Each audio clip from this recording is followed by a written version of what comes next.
Dinosaur খেয়েছেন কোনো দিন? সেদিন বাজার থেকে ডাইনোসর কিনে এনে খেলাম। শুধু খেলাম নয়, ডাইনোসরকে বাড়িতে এনে কুচোকাটা করলাম রান্নার আগে। এতক্ষণে নিশ্চয়ই বুঝে গেছেন আমার ডাইনোসরটা কি। লোটে মাছ, লোটে শুটকি। কার কার প্রিয় অবশ্যই কমেন্ট করে জানাবেন। খুব সলিড লোটে শুটকি পেয়েছিলাম, ফটাফট কেটে ফেললাম আর গিন্নি রান্না করে দিল। জমিয়ে শুধু হাত চেটে খাওয়া।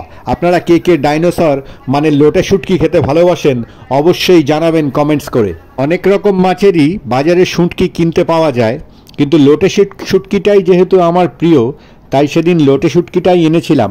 তো কাটার আগে ডাইনোসরের মতোই লাগছিল দেখতে, তাই ডাইনোসরের ছবি তুলে আপনাদের সঙ্গে শেয়ার করলাম। তবে যারা খাননি ছোটবেলা থেকে, এর বিটকেল গন্ধ নাক চাপা দেওয়ার মতোই অবস্থা। তবে কড়াইয়ের গরম তেল, পেঁয়াজ, রসুনে মাখামাখি করে যখন আপনার প্লেটে এসে উপস্থিত হবে, তখন এর অন্য রূপ। তখন হাত চেটে খাওয়াটাই একমাত্র প্রধান কর্তব্য হবে। বাই আজকের মতো। আমি তো বাই বলে বিদায় নিলাম আজকের মতো। রান্নার পরে প্রতিবেশীর খোঁজ নিয়ে দেখবেন সেবাটাও কেটে পড়েছে না আছে গন্ধের চোটে। খোঁজ নিয়ে অবশ্যই জানাবেন।